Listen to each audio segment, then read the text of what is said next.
Dari kebenaran firman Tuhan malam hari ini, saya ajak dulu kita dimanapun Bapak Ibu berada untuk sama-sama kita memuji, memuliakan Tuhan, sebab Allah bertakhta di atas segala pujian. Oh saudaraku, dengarkanlah firman Tuhan.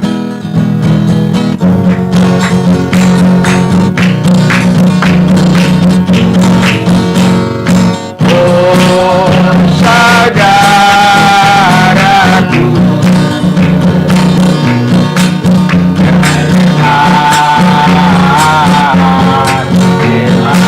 sudah tiba waktunya,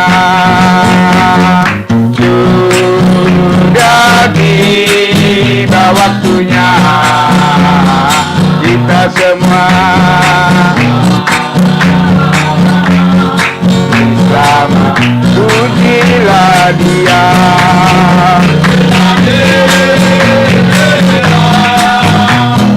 Allah Israel, sebab cintanya kita. Oh saudaraku, hai dengan firman Tuhan. Oh saudaraku, dengar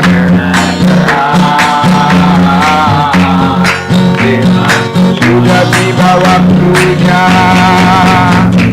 sudah tiba waktunya, kita semua bersama pujilah Dia.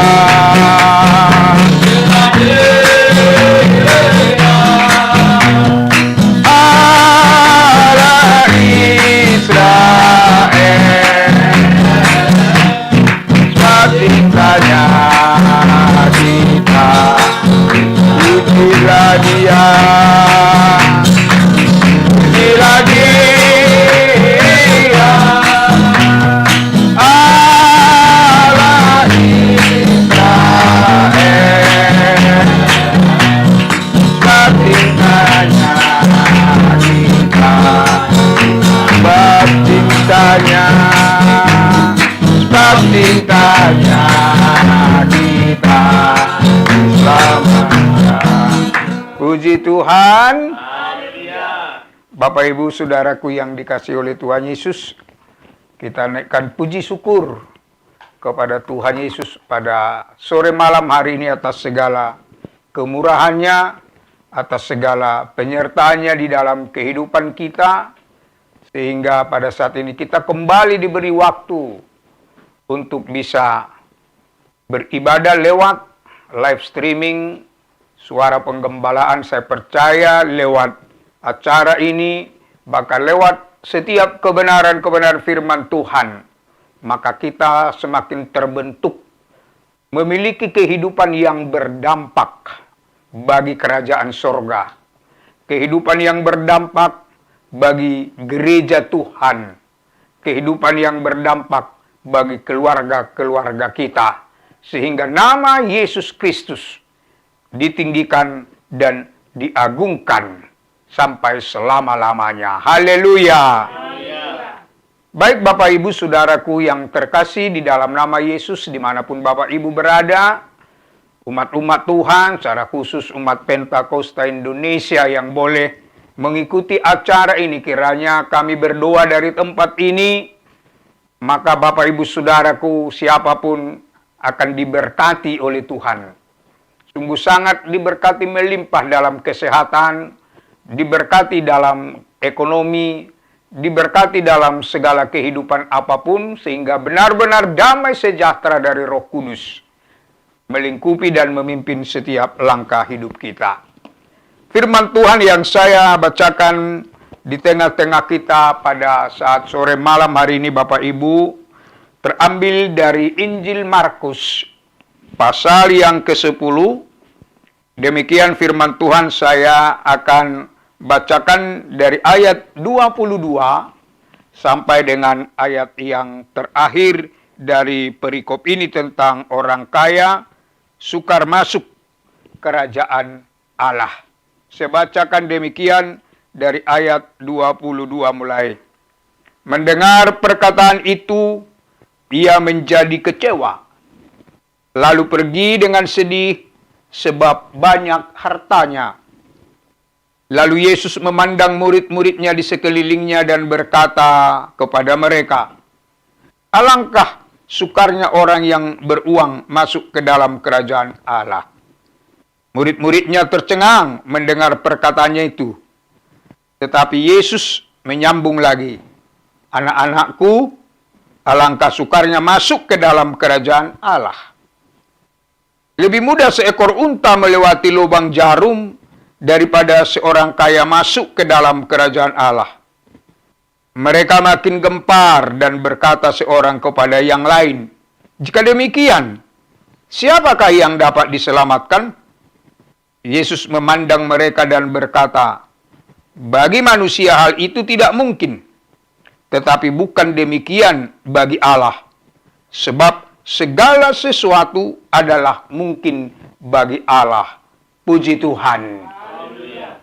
Para kekasih di dalam nama Tuhan Yesus, firman Tuhan yang baru saja kita dengarkan pada saat ini, kita baca di dalam Alkitab kita tentang perikop orang kaya yang sukar masuk ke dalam kerajaan sorga ini.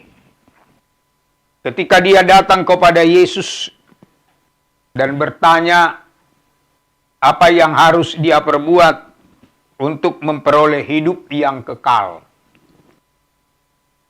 Yesus berkata kepadanya, "Engkau tentu mengetahui segala perintah Tuhan, segala perintah Allah. Jangan membunuh, jangan berzina, jangan mencuri, jangan mengucapkan saksi dusta, jangan mengurangi hak orang, hormatilah ayahmu dan ibumu." Lalu kata orang itu kepada Yesus, kepadanya, "Guru, semuanya itu telah kuturuti sejak masa mudaku."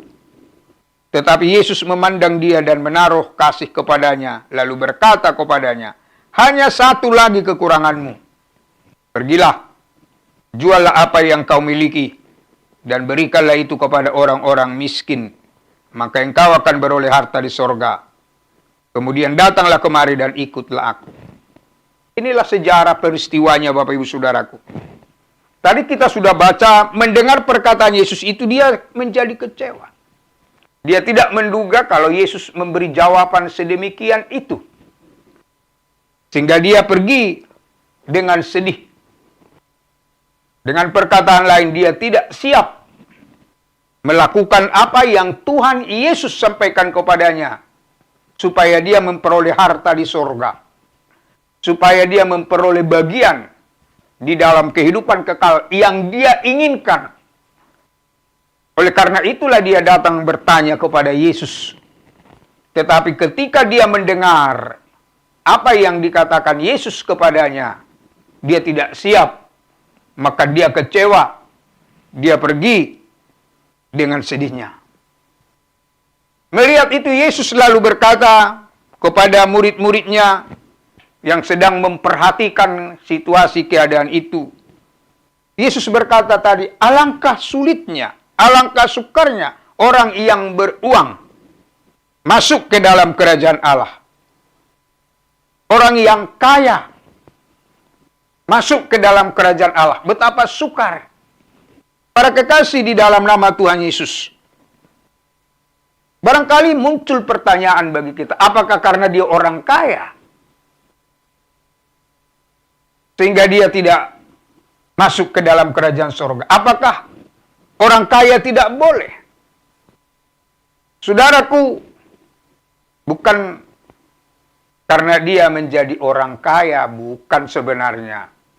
Sebab banyak di dalam Alkitab kita disebutkan mereka kaya, tetapi mereka menjadi pewaris di dalam kehidupan kekal. Jadi tidak masalah soal kaya atau tidak kaya, atau soal miskin atau tidak miskin. Tetapi bagaimana kita memiliki sikap terhadap apa yang kita miliki. Katakanlah kepada orang ini terhadap kekayaannya. Bagaimana sikap dia terhadap kekayaannya itu sendiri? Itu yang menjadi faktor penyebab dia tidak siap. Barangkali kekayaan itu yang menjadi segalanya bagi dia, uangnya yang menjadi segalanya bagi dia, ya. Hingga dia menjadi sulit menerapkan apa yang diajarkan oleh Tuhan Yesus. Jadi bukan karena dia punya uang, bukan karena dia kaya. Kalau kita lihat Abraham, bapak orang percaya di dalam Alkitab, ya, dia adalah orang kaya. Coba kalau kita lihat di dalam firman Tuhan di dalam kitab Kejadian pasal 13 ayat yang kedua. Apa yang dikatakan Alkitab tentang Abraham? Kejadian pasal 13 ayat yang kedua, saya baca demikian, Bapak Ibu Saudaraku yang dikasihi oleh Tuhan Yesus. Adapun Abram, waktu itu belum nama Abraham, sangat kaya. Banyak ternak, perak dan emasnya. Dia adalah orang kaya. Tetapi kekayaannya bukan segala-galanya bagi dia. Kekayaannya tidak menghalangi dia untuk melayani Tuhan, bahkan untuk taat kepada perintah Tuhan. Itu persoalan. Kalau yang kita dengar tadi, barangkali kekayaannya menjadi segala-galanya bagi dia. Bahkan dia memberhalakan barangkali uangnya, sehingga dia tidak siap. Itu yang penting bagi setiap kita. Ketika kita merenungkan firman Tuhan, orang kaya sukar masuk ke dalam kerajaan Allah. Jadi bukan karena dia kaya. Atau bahkan kita lihat nanti bukan karena juga miskin. Tapi bagaimana dia memposisikan dirinya menghadapi semuanya itu. Abraham kita tahu di sini. Adapun Abram sangat kaya. Tapi dia di dalam kekayaan itu bukan segalanya bagi dia. Kita lihat lagi keturunan Abram yang bernama Ishak. Di dalam Kejadian pasal 26. Bagaimana dikatakan tentang Ishak ini? Cucu daripada anaknya daripada Abram ini. Apa dikatakan di dalam Kejadian 26 ayat 12 dan 13? Maka menaburlah Ishak di tanah itu. Dan dalam tahun itu juga ia mendapat hasil 100 kali lipat. Sebab ia diberkati Tuhan. Dan orang itu menjadi kaya. Bahkan kian lama kian kaya. Sehingga ia menjadi sangat kaya. Jadi ada di dalam Alkitab orang-orang kaya. Tapi di dalam kekayaannya mereka begitu boleh taat kepada suara Tuhan. Segala risiko dan konsekuensi dia tahu bahwa kekayaan itu berasal dari Tuhan. Tetapi orang yang tadi barangkali kita boleh lihat kenapa dia tidak siap. Sehingga dia kehilangan kesempatan yang luar biasa.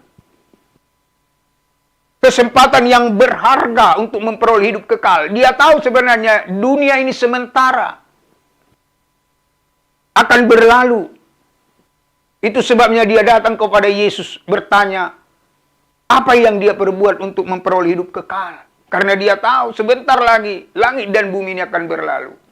Tapi sayang dia lebih penting, lebih menyayangi kekayaan uangnya daripada dia mau taat kepada firman Allah. Jadi sekali lagi saya katakan Bapak Ibu, di sini bukan soal dia kaya atau tidak, tapi bagaimana sekali banyak orang-orang kaya kemudian tidak terhalang di dalam memperoleh hidup yang kekal ini. Kita lihat juga di dalam Alkitab seorang yang bernama Ayub sebelum kita Mazmur. Di dalam Ayub pasal yang pertama, demikian firman Tuhan. Mulai dari ayat 1 sampai dengan ayat yang ketiga. Ada seorang laki-laki di tanah Uz bernama Ayub. Orang itu saleh dan jujur. Ia takut akan Allah dan menjauhi kejahatan. Ia mendapat 7 anak laki-laki dan 3 anak perempuan. Ia memiliki 7.000 ekor kambing domba, 3.000 ekor unta, 500 pasang lembu, 500 keledai betina, dan budak-budak dalam jumlah yang sangat besar. Sehingga orang itu adalah yang terkaya. Kita lihat, orang itu, Ayub, adalah orang yang terkaya dari semua orang di sebelah timur. Tapi kita tahu bagaimana Ayub seorang yang saleh. Dengan kekayaannya dia melayani banyak orang. Dan apa saja yang diperbuat kepada setiap orang, dia perbuat itu kepada Tuhan. Sama seperti Paulus katakan kepada jemaat di Kolose, segala sesuatu yang mau kita lakukan, jangan kita lakukan seperti kepada manusia, tapi kita lakukan seperti kepada Tuhan. Dan itu yang dilakukan oleh Ayub. Sehingga riwayat kehidupannya dicatat di dalam Alkitab ini. Dan saya sungguh sangat percaya bagaimana dengan kekayaannya Ayub juga menjadi orang yang kaya di dalam surga.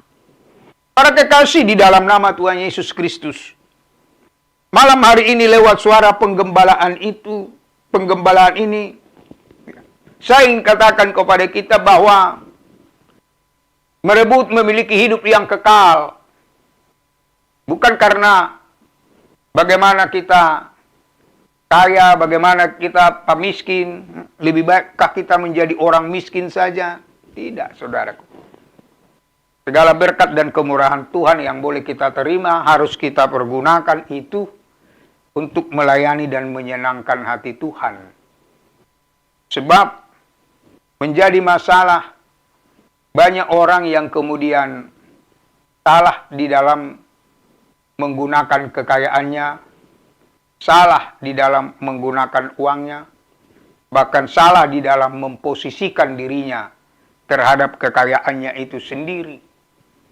Kita boleh melihat di dalam Alkitab, saudaraku yang dikasihi oleh Tuhan, tentang orang-orang kaya yang salah memposisikannya. Barangkali seperti itulah orang yang datang kepada Yesus ini, sehingga dia kehilangan momen yang luar biasa itu. Misalnya kita lihat di dalam kitab Ulangan pasal yang ke-8, sebuah nasihat dari firman Tuhan agar bangsa Israel pada saat itu, ketika mereka sudah diberkati, memiliki segalanya, supaya mereka jangan sampai melupakan Tuhan. Jangan sampai salah menggunakan berkat yang mereka boleh terima dari Tuhan. Saya baca Ulangan pasal 8 mulai dari ayat 11. Demikian firman Tuhan. Hati-hatilah supaya jangan engkau melupakan Tuhan Allahmu dengan tidak berpegang pada perintah, peraturan, dan ketetapannya yang kusampaikan kepadamu pada hari ini. Dan supaya apabila engkau sudah makan dan kenyang, mendirikan rumah-rumah yang baik serta mendiaminya, dan apabila lembu sapimu dan kambing dombamu bertambah banyak, dan emas serta perakmu bertambah banyak, dan segala yang ada padamu bertambah banyak, janganlah engkau tinggi hati, sehingga engkau melupakan Tuhan Allahmu, yang membawa engkau keluar dari tanah Mesir, dari rumah perbudakan, dan yang memimpin engkau melalui padang gurun yang besar dan dahsyat itu, dengan ular-ular yang ganas, serta kalajengkingnya dan tanahnya yang gersang, yang tidak ada air. Dia yang membuat air keluar bagimu dari gunung batu yang keras, dan yang di padang gurun memberi engkau makan mana yang tidak dikenal oleh nenek moyangmu, supaya direndahkannya hatimu dan dicobainya engkau hanya untuk berbuat baik padamu akhirnya. Maka janganlah kau katakan dalam hatimu, kekuasaanku dan kekuatan tanganku lah yang membuat aku memperoleh kekayaan ini. Tetapi haruslah engkau ingat kepada Tuhan Allahmu, sebab dialah yang memberikan kepadamu kekuatan untuk memperoleh kekayaan, dengan maksud meneguhkan perjanjian yang diikrarkannya dengan sumpah kepada nenek moyangmu, seperti sekarang ini. Tuhan di sini mengingatkan, persoalan setelah berkat itu ada, dimiliki, bukan tidak mungkin orang merasa semuanya itu karena kekuatannya. Itulah sebabnya setelah dia diberkati, dia tidak lagi setia kepada Tuhan. Dia salah memposisikannya. memposisikan dirinya di dalam kekayaannya. Dia lupa sejarah perjalanan hidupnya, dan Tuhan mengingatkan bangsa Israel. Para kekasih di dalam nama Tuhan Yesus, di dalam kitab Injil Lukas juga dijelaskan kepada kita tentang orang kaya yang bodoh di dalam pasal yang ke-12. Injil Lukas pasal 12. Demikian firman Tuhan, saya baca dari ayat 13 mulai. Seorang dari orang banyak itu berkata kepada Yesus, "Guru, katakanlah kepada saudaraku supaya ia berbagi warisan dengan aku." Tetapi Yesus berkata kepadanya, Saudara, siapakah yang telah mengangkat aku menjadi hakim atau pengantar atas kamu?" Katanya lagi kepada mereka, "Berjaga-jagalah dan waspadalah terhadap segala ketamakan, sebab walaupun seorang berlimpah-limpah hartanya, hidupnya tidaklah tergantung daripada kekayaan itu." Kemudian ia mengatakan kepada mereka suatu perumpamaan, katanya, "Ada seorang kaya, tanahnya berlimpah-limpah hasilnya. Ia bertanya dalam hatinya, apakah yang harus aku perbuat? Sebab aku tidak mempunyai tempat di mana aku dapat menyimpan hasil tanahku." Lalu katanya, "Inilah yang akan aku perbuat. Aku akan merombak lumbung-lumbungku, dan aku akan mendirikan yang lebih besar, dan aku akan menyimpannya di dalam segala gandum dan barang-barangku. Sesudah itu aku akan berkata kepada jiwaku, jiwaku, ada padamu banyak barang, tertimbun untuk bertahun-tahun lamanya. Beristirahatlah, makanlah, minumlah, dan bersenang-senanglah." Tetapi firman Allah kepadanya, "Hai engkau orang bodoh, pada malam ini juga jiwamu akan diambil daripadamu. Dan apa yang telah kau sediakan, untuk siapakah itu nanti? Demikianlah jadinya dengan orang yang mengumpulkan harta bagi dirinya sendiri, jika ia tidak kaya di hadapan Allah." Di sini lewat perumpamaan Yesus tentang orang kaya yang bodoh, yang salah memposisikan dirinya dengan kekayaan. Dikiranya semuanya karena kekuatannya. Maka dia tidak puas dengan kekayaan itu. Dia berusaha lagi, mencari, mengejar. Dia tidak puas dengan sudah apa yang dia ini, yang sudah dia miliki. Tetapi dia lupa bagaimana memuji Tuhan. Dia lupa bagaimana dari kekayaan itu dia harus mempersembahkan sebagian untuk kemuliaan dan hormat bagi nama Tuhan. Dia lupa. Yang dia pikirkan bagaimana membuat gudang yang lebih besar dari yang sebelumnya. Dia salah, saudaraku. Tidak salah kaya, tidak salah menjadi orang kaya, dan Tuhan yang memberkati itu. Dalam kitab Amsal kan dikatakan orang kaya dan orang miskin bertemu, yang membuat keduanya ialah Tuhan. Jadi saudaraku yang dikasih oleh Tuhan Yesus, kita harus percaya tentang kemurahan Allah yang luar biasa. Ketika orang kaya itu hanya mementingkan kekayaan dan dirinya sendiri, itulah sebabnya menjadi sulit. Yesus tadi berkata, lebih mudah seekor unta masuk melalui lubang jarum daripada orang kaya masuk ke dalam kerajaan Allah. Karena sikapnya yang salah. Lubang jarum di sini bukan berarti jarum pentul yang ada di rumah kita. Tidak. Ini sebenarnya sebuah pintu kecil. Ketika orang akan masuk ke dalam kota Yerusalem, setelah sore, pintu gerbang utama akan ditutup. Dan ketika orang jam-jam setelah pintu itu ditutup akan masuk, maka mereka boleh lewat dalam sebuah pintu yang sangat sempit. Sehingga orang sering menyebutnya sebagai pintu lubang jarum. Orang saja akan menundukkan kepala untuk boleh lewat di dalam pintu karena begitu kecil. Apalagi kalau seekor unta akan masuk, orang yang bawa untanya akan masuk. Karena terlambat pintu gerbang utama sudah ditutup. Maka unta ini harus ditarik paksa. Dia harus disuruh tunduk. Dan sangat menyiksa bagi seekor unta. Ditarik dari depan, didorong pantatnya dari belakang. Dan dia akan meringkih kesakitan. Dan pada akhirnya dia boleh lewat. Dan itulah Yesus katakan, lebih mudah seekor onta masuk melalui lubang jarum daripada orang kaya. Karena sikapnya tadi, saudaraku yang dikasihi oleh Tuhan. Kita tahu di dalam Injil Lukas ini juga tentang orang kaya dan Lazarus. Di dalam pasal yang ke-16, ayat 19, sering kita baca ini. Ada seorang kaya yang selalu berpakaian jubah ungu dan kain halus. Dan setiap hari ia bersukaria dalam kemewahan. Dan ada seorang pengemis bernama Lazarus, badannya penuh dengan borok, berbaring dekat pintu rumah orang kaya itu, dan ingin menghilangkan laparnya dengan apa yang jatuh dari meja orang kaya itu. Malahan anjing-anjing datang dan menjilat boroknya. Kemudian matilah orang miskin itu, lalu dibawa oleh malaikat-malaikat ke pangkuan Abraham. Orang kaya itu juga mati, lalu dikubur. Dan sementara ia menderita sengsara di dalam maut, ia memandang ke atas, dan dari jauh dilihatnya Abraham dan Lazarus duduk di pangkuannya. Ini orang kaya yang setiap hari bersukaria dalam kemewahan, berpakaian jubah ungu.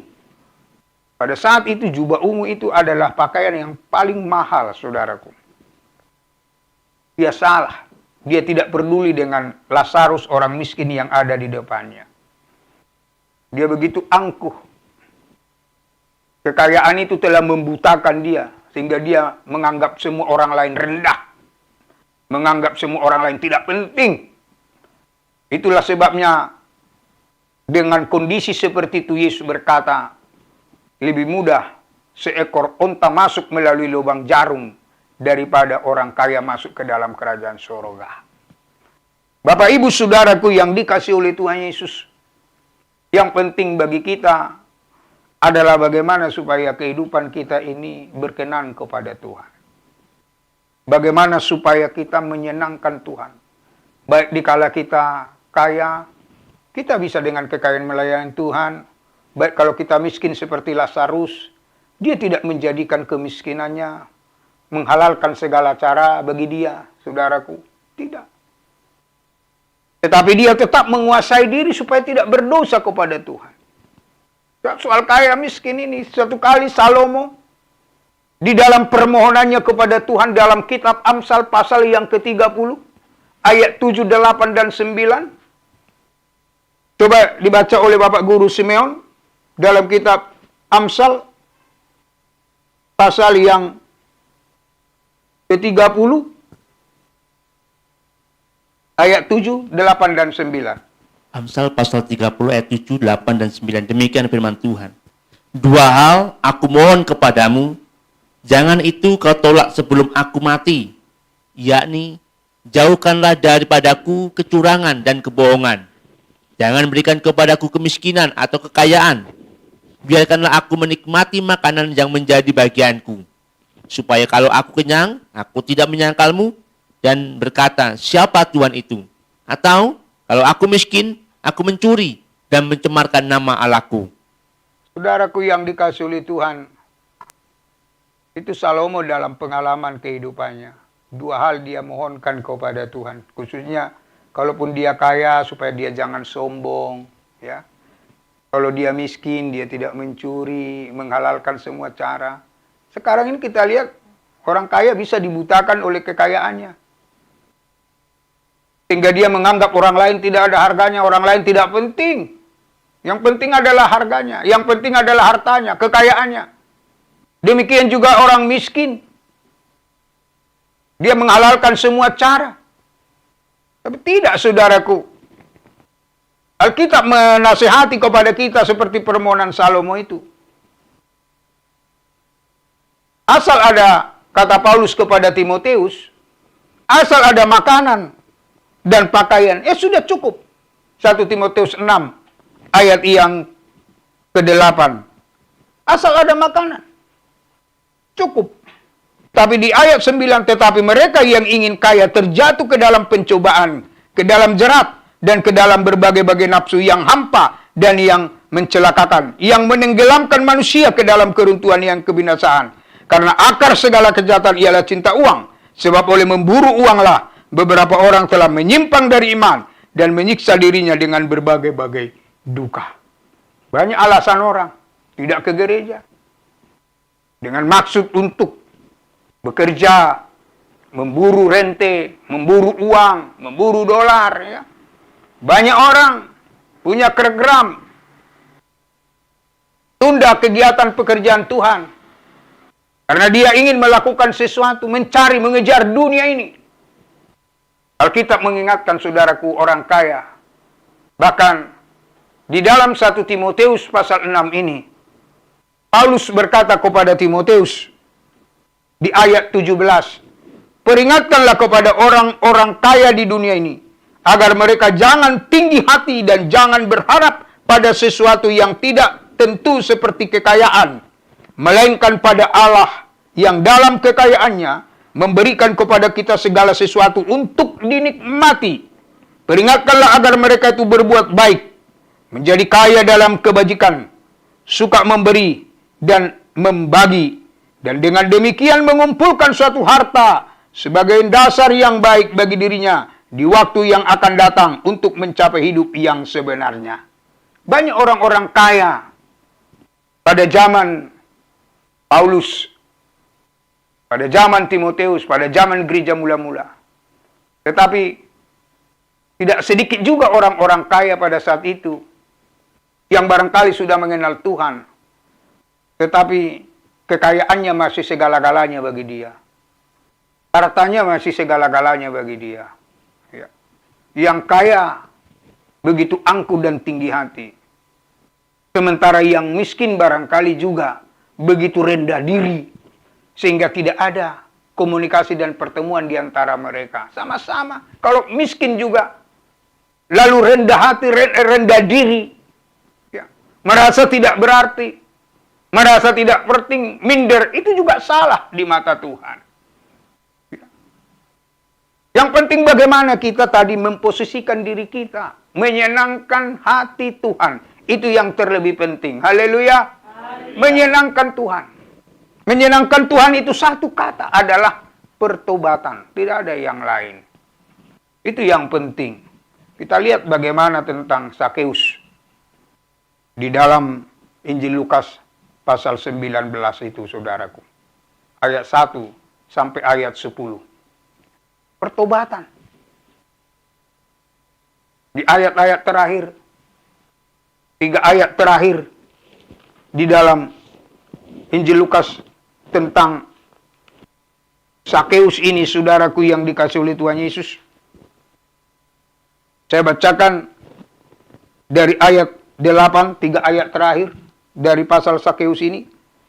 Tetapi Sakeus berdiri dan berkata kepada Tuhan, Tuhan, setengah dari milikku akan kuberikan kepada orang miskin, dan sekiranya ada sesuatu yang kuperas dari seseorang akan kukembalikan 4 kali lipat.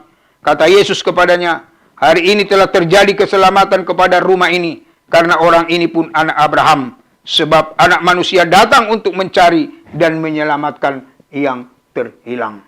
Itu yang terlebih penting, Bapak Ibu Saudaraku yang dikasih oleh Tuhan. Bagaimana kita tidak dibutakan oleh kekayaan, bahkan oleh kemiskinan sendiri. Sebab di Alkitab kita dicatat tentang janda yang miskin, yang menjadi sesuatu teladan bagi kita, saudaraku. Dia tidak pernah minder di dalam kemiskinannya.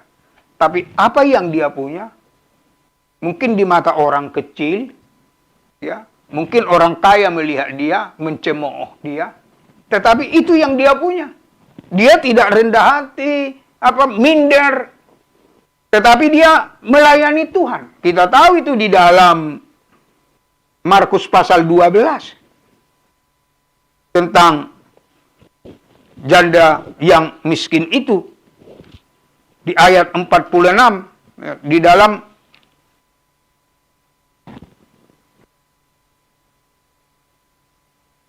Markus pasal 12 ya.